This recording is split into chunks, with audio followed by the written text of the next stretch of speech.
Good morning. It is 5:50 in the morning. A long day ahead of us today. One of my tent pegs just broke when I was trying to pull it out. It's 7:30 in the morning, just cruising on some backcountry road. It's always churches for some reason that has the outlets that I charge out. Is that bike electric? Yeah. How far do you get on the electric? Only 25 kilometers, unfortunately. Mr. Mikey got a flat. Well, that's it then. I got a flat tire. I don't have any extra inner tubes. I don't like to leave things half finished. We'll come to this exact parking lot and start from here and we'll finish it. Alright, and just like that, we are back here to complete the Trans-Canada Trail Durham Region section. It is a very hot day today. It's only like 9:30 and it's already like 26 degrees out, so I gotta put on some sunscreen and some bug spray because I'm going right into the thick of the bush. Now, I'm at a bit of a disadvantage right now because where I am at, I don't have any cell reception, so I can't load the GPS track I gotta follow. I've studied the map somewhat in depth, so I know roughly the turns I gotta do to get on and stay on the trail, and hopefully I pick up reception once I'm a little bit further along, more towards first charging stop of the day. Trail takes me right through the downtown heart of Uxbridge. Now that I'm oiled up enough for Turkish wrestling, let's get the show on the road.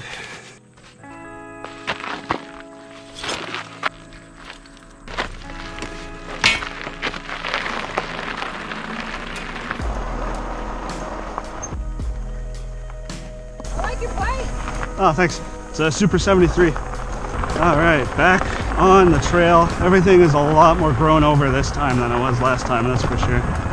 When I did the first section, that was back in April when everything was so fresh this spring. Yeah, we gotta take this left fork. Yeah, if you check back on the previous video, this is all so overgrown in comparison. Hopefully this time we don't get a friggin' flat. I do have an extra inner tube. I made the video going over what I have in my kit. At first I thought the pump wouldn't work with a Schrader valve, but I think I was using it wrong. I think it does fit a Schrader valve. Yeah, not as much PSI this time. I think I packed my tires to only 30 PSI, whereas the max rating is 35. So I backed it off a little bit. Hopefully that should relieve some of the stress on the inner tubes. So today we are aiming to complete the entirety of what's left of this trail and spend a night at the campground that I had set out for a potential overnight spot. The idea is, once I get to my first charging stop for the day in Uxbridge, I will call the campground and see if they have any spots available. It's relatively cheap, not looking for much, literally just somewhere to set up my tent for the night. I don't care if it's a 10-foot squared little spot they give me, but failing that, I do have some stealth camp spots picked out. Now look how much this has changed. Compare April to now, late August. Crazy. Now, aha, yes, here it is. I was gonna say, if I'm not mistaken, there's a trail that takes a shortcut and takes me back into the main trail. Awesome. So now that saves me having to do a whole loop in and around there just to get back on this trail. And just like that, I am back on the Trans-Canada Trail. Benefit of this time of year is it's a lot easier to stealth camp in places if need be. So we're gonna play the try not to get a flat tire game this time. But if I do, it is not the end of the world.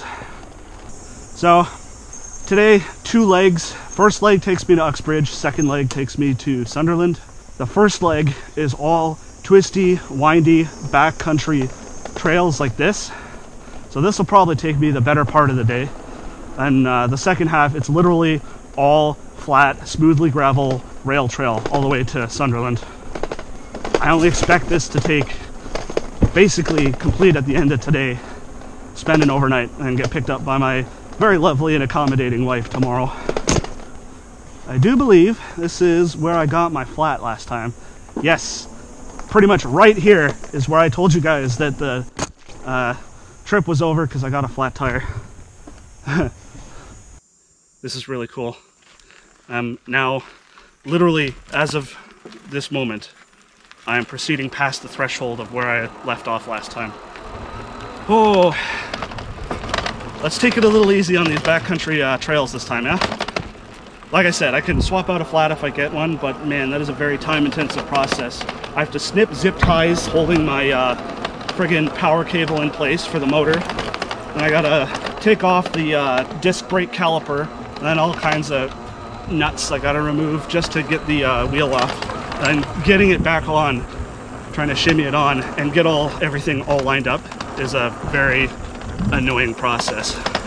It takes me probably about an hour if I had to do one out here on the trails. But it's actually pretty easy going right now. I would actually argue the trails are in better condition right now than the first time I was out here back in April. Maybe because it's had an entire summer of people kind of trampling it down. I see lots of bike tire treads and stuff like that. Hill. I never wound up tightening my brakes, so I pretty much have to use my foot to control my speed. Oh boy. Oh yeah.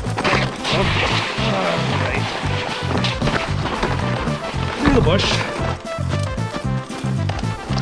Alright, I gotta put the camera away because this is dangerous.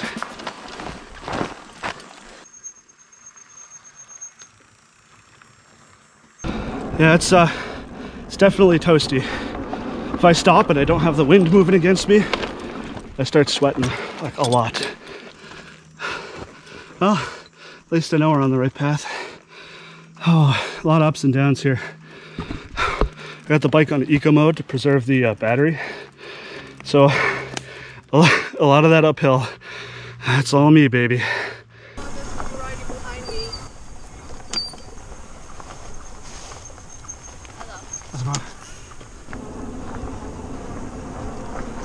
Okay, so as you can see on the map there, we've kind of reached the border between the Glen Walker Forest and the Walker Woods. And you can see over there, that's the, I guess the property border fence. Still allowed to go through. It's just like a clear indication of where one property changes over to the other. I guess trail conditions deteriorated quite badly here, so they had to lay out fresh gravel. Well, at least I know they do trail maintenance here. That's pretty cool. This bike's not really meant for loose gravel. How's it going? Not too bad. Getting our exercise today.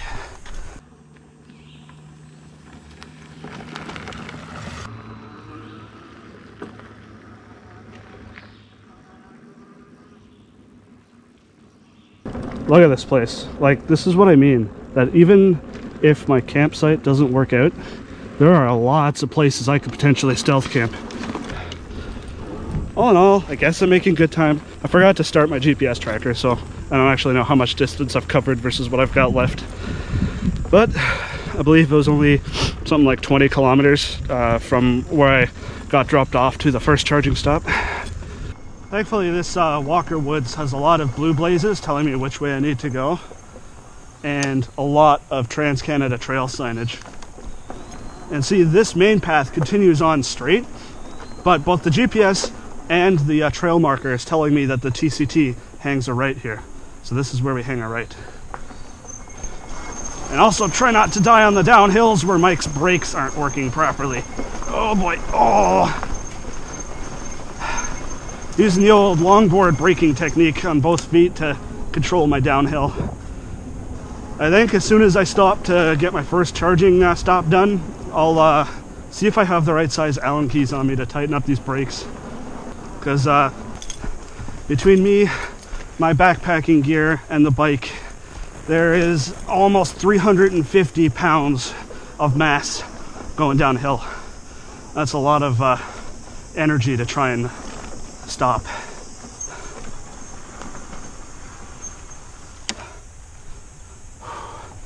What a weird intersection. But this is the way we gotta go. I also gotta tighten up my phone mount. It's getting jiggly again. Thankfully, this section seems to be pretty straightforward. It seems to have smoothed out on the hills and not as gnarly with the roots and stuff. If it could stay like this, I'd be very happy. And my main concern is the tire. This bike has no suspension whatsoever, so any impacts, any rocks, any roots, that just goes straight into the inner tube to absorb the impact.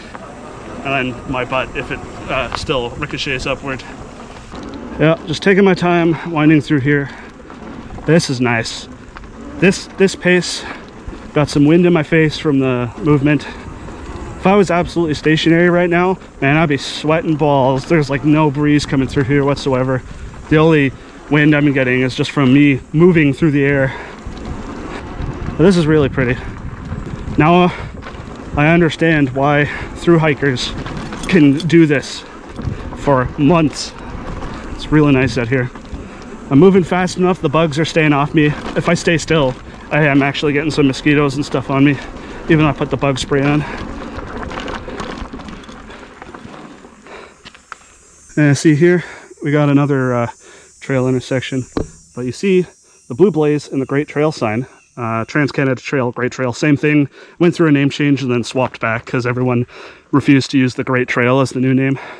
But anyways, yeah, this is actually feeling like an actual trail. If you watch the first episode of this bikepacking series, you know that in the Pickering area where it starts off, the Durham section, it's not even trails like this. It's just roads and paved bike paths. And it's not until you get north of in the north end of Ajax that it starts to actually change into trails like this. Came across another parking lot and a road I gotta cross. Well, it looks like it gets significantly easier going over there, except for the hills.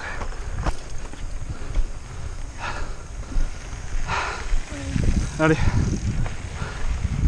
Alright, this ain't so bad. If these climbs could screw off, I think we'll be kind of cruisy from here on until Uxbridge. I definitely gotta walk up this hill though. Oh, look at that. Look at that tower. Check these things out. I don't even know what they are. Some sort of lookouts. Neat. At the top of this hill. Now I can get back on and ride.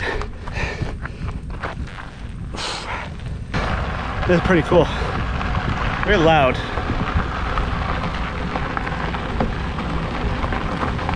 Exciting notice. Forest thawing in progress. Summer is coming.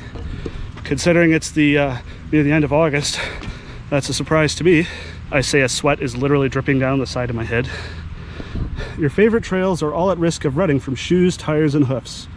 Please stay off the single track trails until the ground dries up. Yeah, so same old. Basically, if the ground is muddy, don't ride on the tracks, so you're just gonna dig the ruts even deeper. Doesn't matter if you're mountain biking, overlanding, it's all the same idea.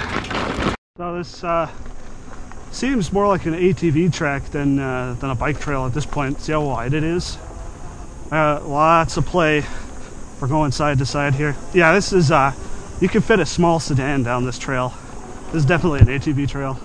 It's like, look, I could be over here, I could be over here, you could go with this, and you could go with that. Yeah, I don't want to jinx it, because obviously I could be very wrong about this, and oftentimes I am when I say stuff like this. But it seems like we are through the roughest part of these backcountry trails. This is like more of a dirt road at this point than an actual bike trail. It is the TCT, but you can definitely tell. Ooh, what's that? Looks like someone took a horse up through here. Neat. Anyways, what was I saying? It's become a lot more smoothed out, not so crazy up and down. There's still a few hills I gotta use my feet to brake going down, but not a lot of crazy uphills, at least not in the last couple kilometers. And because I keep using the pedals and I'm not going that fast, I still have at least 75% of my battery, maybe more, and I've covered a lot of ground. I might actually have a very, very short charging stop in Uxbridge. At the very least, even if I do have to charge from empty to full, it won't take me as long as it did last time. Last time I had that default charger that took 5 hours. This time I'm rocking that fast charger I picked up, the super sketchy one. Oh man, is that a sketchy charger. It works. Oh man, is it sketchy. I got something stuck in my wheels. What? Well, it's this thing. This green bag kind of refuses to stay out of the way. The lady rode past me, probably thought I was nuts talking to myself. Oh well. It's only 10:42. I was budgeting till noon to get to Uxbridge, and then 3 hours to charge, maybe even less, from empty to full. So if I still have some of my battery left, I can only imagine what the charging time will be like. I might only be there for like 2 hours. That's exciting. I'm holding on to that possibility. There's some really cool bike trails in here, man. This is pretty awesome.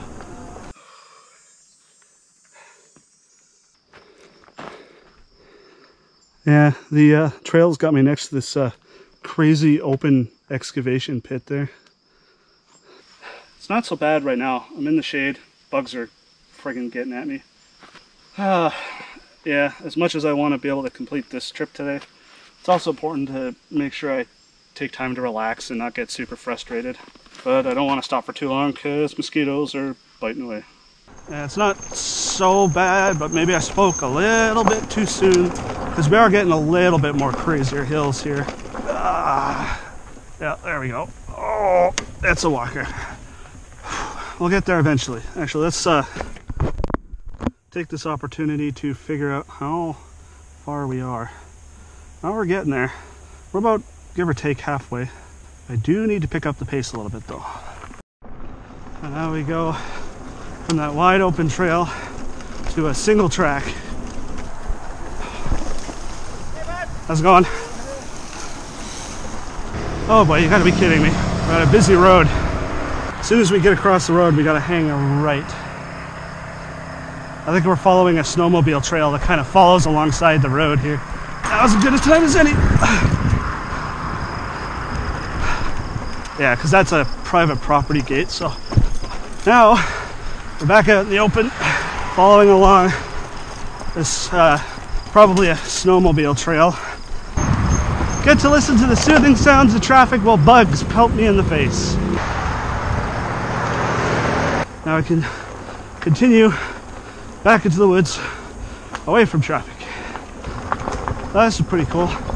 Someone's farming field. We're just outside of the property line on the other side of the fence where the trail goes. The Trans-Canada Trail really does pick some scenic routes, man. This is nice. This is really cool. We're kind of traveling along on the outer border of this guy's farm. The trail is present, and I'm following the GPS tracks, and I see TCT signage in places, so I know I'm on the right path, but it's still really weird. You wouldn't think to look somewhere like here for a trail unless you knew where you were going. It's very hard to steer with one hand and hold the GoPro with the other, and we're on a downhill.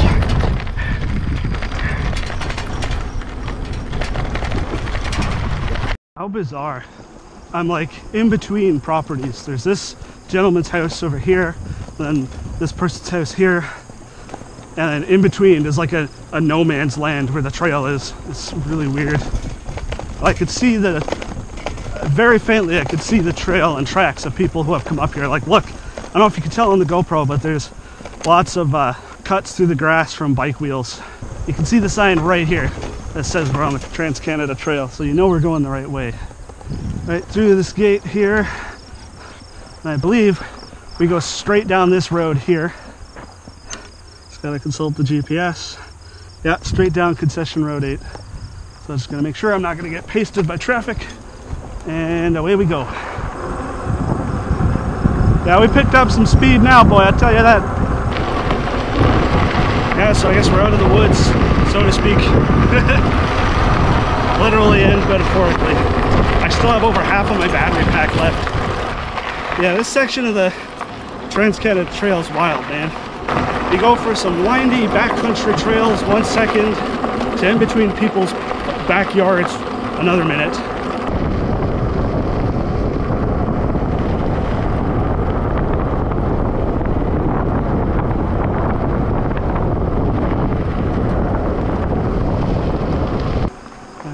Looks like we continue straight through here.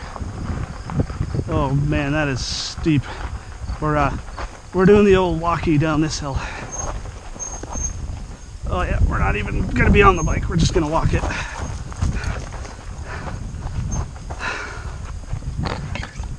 That's a steep boy. Dang, look at that. Hard to tell, but I think that's horse jumps. Smells like horse, that's for sure. All I smell is horse poo. Okay, had enough friggin' climbs. Getting back onto the trail here. I had a gnarly hill I had to go down and then go back up. Oh man, that's what's slowing me down, is all these damn climbs.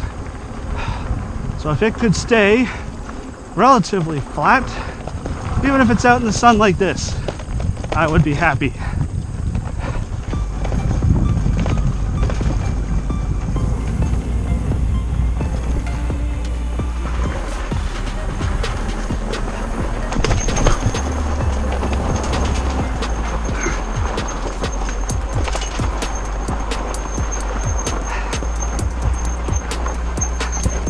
Oh my.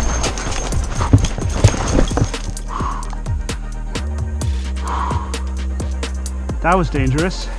That was very dangerous. And that's why it's important to have functioning brakes, Mike. Oh. I was using both my feet, but it was not enough to slow me down. I had to actually bail off of the bike. Oh, that was dangerous. Okay, we're walking this the rest of the way down. Oh, that was very dangerous. I'm okay. I didn't get hurt. Just my ego. I gotta be more careful. Lesson learned. Tighten up these damn brakes. Oh, man. Yeah, I'm at maximum frustration right now. Well, I really hope I'm right about the second half of today being a lot more smooth than this. We're on the final stretch to Uxbridge. Oh man, all these hills are brutal. Climbing up, I gotta push the bike, and going down, I can't be on the bike because I don't have enough brakes to stop even with my feet. That's brutal. I've had a couple of close calls, not just the one I caught on camera there. Yeah, having functional brakes would make a world of difference. Like, as it stands, I'm afraid to pick up speed right now in case I can't stop. We're getting real close to Uxbridge. We're only maybe a couple kilometers away. Running a little bit over time, but like I said, I suspect I won't be spending anywhere close to 3 hours charging this thing. That gives me 3 hours to get up towards Sunderland and figure out what I'm doing. Scout out what's coming up on the trail, call the campsite and figure out what's up with that.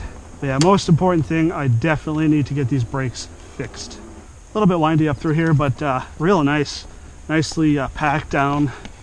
Yeah, basically I'm following this and I'm basically right on the outskirts of Uxbridge downtown.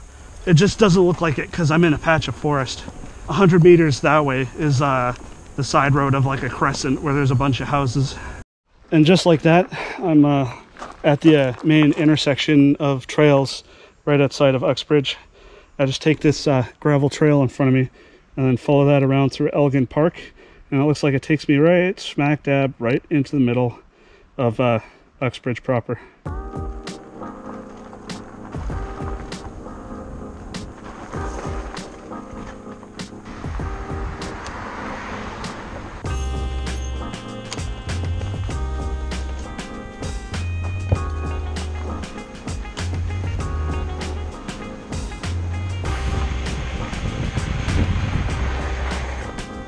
Some sort of rib fest or something happening in the park here.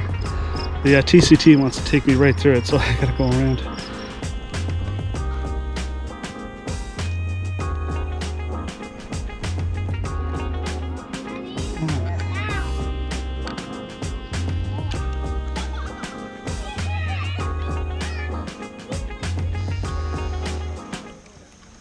Yours? Yeah.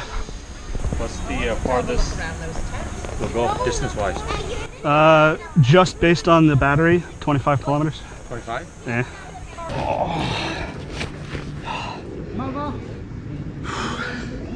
Well, I guess I found my chill spot for the next 3 hours. Wasn't expecting to find an outlet here, but hey, I'll take it. Refilled my water over at the water station over there. So I got food, I got water, I got power. I got everything I need for the next 3 hours to continue on my trip. Started at the 3-hour timer on my phone.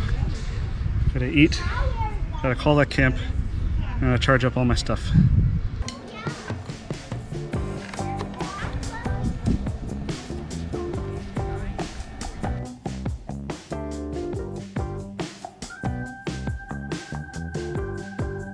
So as promised, I'm using the 3D printed spork.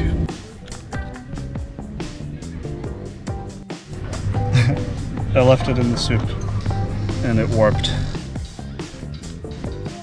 So I guess the lesson of the day is don't leave it in something hot. I figured it would stand up to the heat and not warp, but apparently not. Still usable, but I gotta make sure I don't do that again.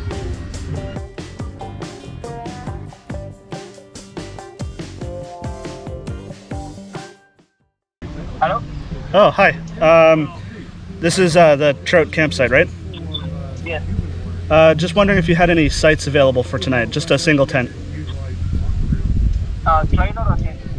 What's that? For trailer or tent? Tent. We have size, how many people? Just one. One person. Yeah, we have it. It would seem we have a spot to camp tonight. You can hear the fan and the charger. And that gives me an audio cue. When that fan cuts out, that means it's done charging. I've been sitting here inspecting my shoes after using them to brake all day. I've found that I have some, I won't quite call it catastrophic failure, but definitely some failure on the treads here.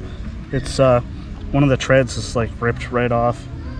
I mean, frankly, I don't blame the shoe with how I've been treating them today, but yeah, I gotta be careful about my foot braking.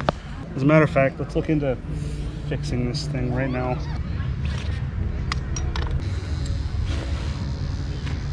This should be the same fit, and it is. Awesome.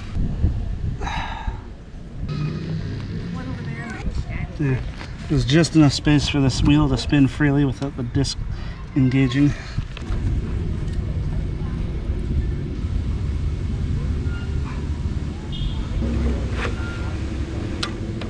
Oh yeah, those brakes are super tight. And just like that, I got functioning brakes. So just as I got done doing those brakes, what did I say about not even being here 3 hours? It has been maybe an hour. And there was a distinct lack of red light and fan on my charger.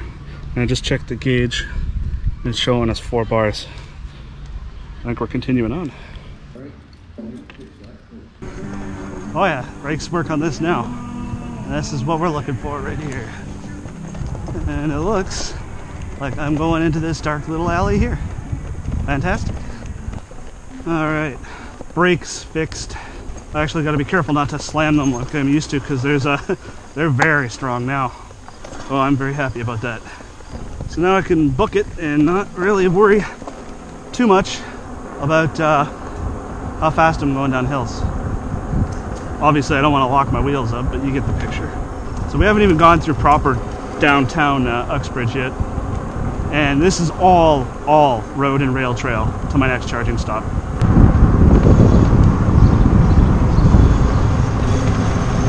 Whole bunch of old train cars. That's pretty neat. Oh, this is really cool.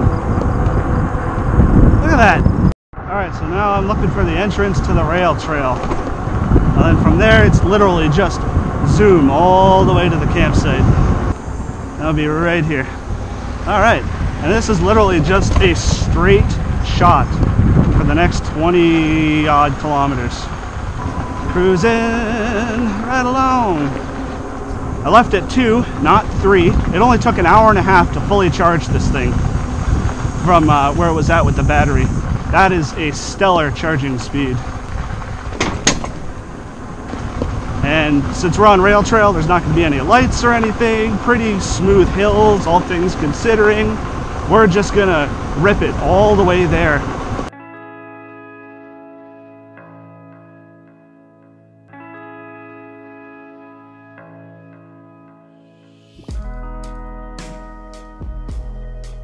We are cruising. Definitely making a heck of a lot faster time than on those windy backcountry trails.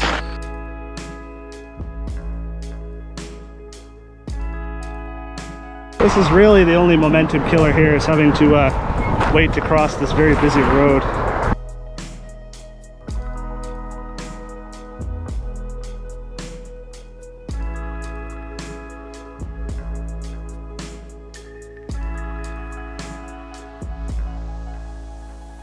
I haven't been filming much because I've literally just been cruising down this rail trail for like the last 30 minutes. So what do we got here?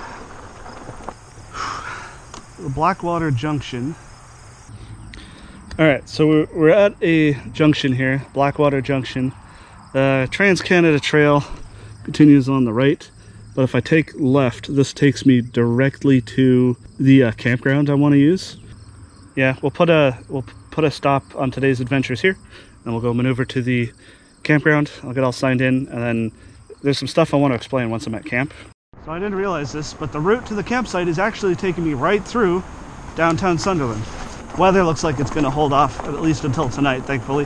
3.3 kilometers to go until we get to the campground. Battery's holding firm. It's down to the last bar, but I'm not feeling significant voltage setting yet. Once it gets low enough, the last battery bar starts blinking, and that's usually a sign that, hey, you need to get the hell to a charging spot right now.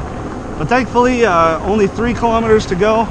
Just traveling up this trail here, which should spit me out basically right in front of this campground.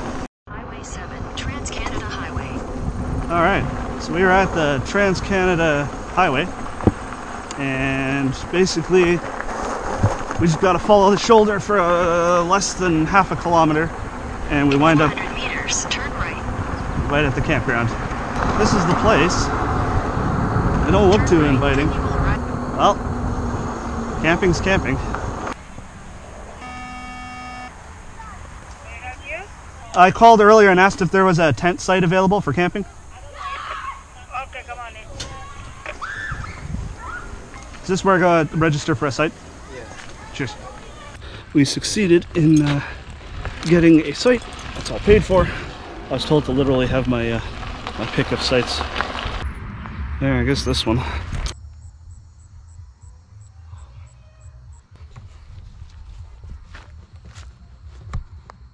Alright, bike's charging. Get all this jank set up. My alarm went off right as I was signing in for when my charge time was supposed to be done. So we flew here. It's not even 3:45 yet. I am, of course, using my 3D printed tent stakes, as always. Alright, got the main tent set up. Man, this ground is super hard. It is really hard to get the tent pegs in. I had to mash it in with a brick I found, and I already broke one of the ASA tent pegs, which I already knew were the weak point ones. But the nylon ones are handling the hammering pretty well. I gotta get the tarp up because I am about 90% confident it is gonna rain within the next few hours. I don't know how well that comes through on the GoPro, but it's pretty nasty clouds over there. And at the very least, it will rain overnight. So this is my completed setup. It's not the greatest. If it rains tonight, which I'm like very, very certain it is, I'm gonna get drips in here. And my pack's gonna get wet because that's normally where my pack goes, and I use it as a pillow. But other than that, everything's all set up. Got a nice wide vestibule to hide the bike under from the rain. And yeah, just pretty much just relax at camp for a little bit. Now we got some firewood. We're gonna have a campfire and cook some stuff.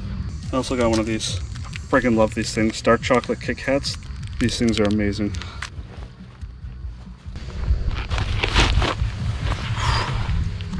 So that's about it for today.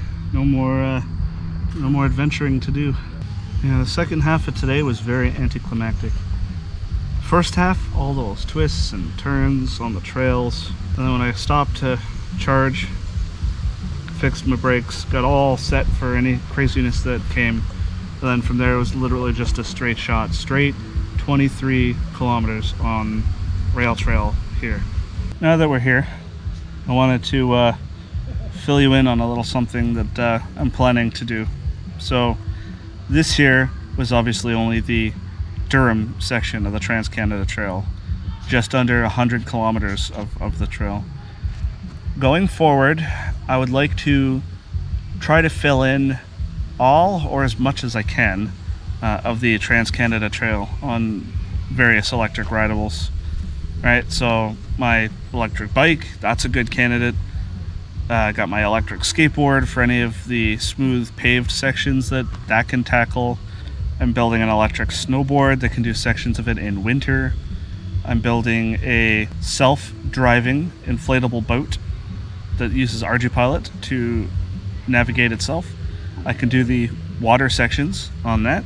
And yeah, just over time, over the next few years, here and there, fill in sections until eventually have as much of it chronicled on this channel as I can. I am absolutely zonked today. The first half of today took a lot out of me. I sweat a lot, was exposed to the sun. Should actually drink some water because I think I'm dehydrated. Man, the first half of today was brutal. And almost dying flying off of that switchback. Oh, so dumb. But at least my brakes are fixed now. That was not bad. Laid down for a little bit. Didn't really record too much because me and pretty much everyone in this entire campground were being serenaded by the lovely music of, I don't friggin' know what campsite. But I don't want that coming through on the GoPro and getting demonetized because of music in the background. But he seems to have turned it down, so. So this has been here for less than 2.5 hours and it's done charging. So from empty to full takes 2.5 hours. Wow. More of that.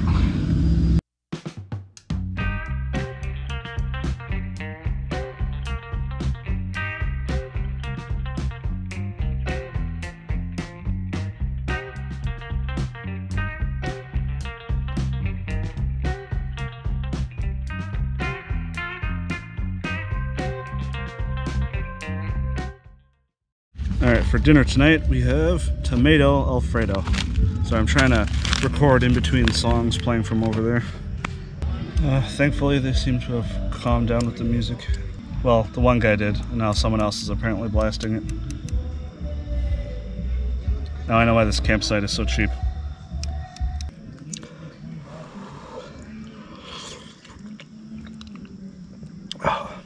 They're still a little undercooked for some reason. I had it on there simmering for a while. Whatever, it's edible. Yeah, I think I'm gonna ditch the 3D printed spork idea. It's just not strong enough to not deform in the heat. Man, for just riding a bike today, I got dinged up pretty good. Smashed up the ball of my right foot, hitting something when I was trying to foot brake. Mashed up my hands, my fingers. No sunburn, thankfully. And these shoes, they're falling apart and it's almost time for a new pair. This is like no tread on the bottom. Not that was before foot braking like mad today. I'm actually surprised it's not worn even more down.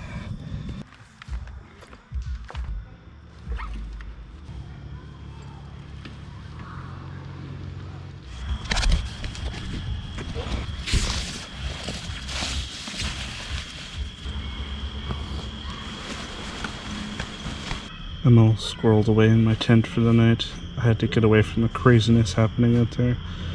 This campground is absolutely insane, man. People blasting music so loud the entire campground can hear it. Doesn't matter where I go in this campground, I'd be able to hear it. Dude in the campsite over next to me doesn't have his dog on a leash, so his dog was wandering around my campsite. And then the piece de resistance. The campground directly adjacent to me is having like a full-on Jerry Springer moment. The kids are screaming. The mom's like tripping and falling down next to the truck. The dad's like getting in the truck and driving away. And the kids are like screaming after the truck saying, "No, Daddy, don't go." And then he came back. And he was like crying and arguing and saying that he's had enough and he's just gonna end it all. Yeah, it is absolutely friggin' bizarre, man. Oh, it's insane. No wonder this campground is so cheap, because no one wants to stay here. It's absolutely baking in here.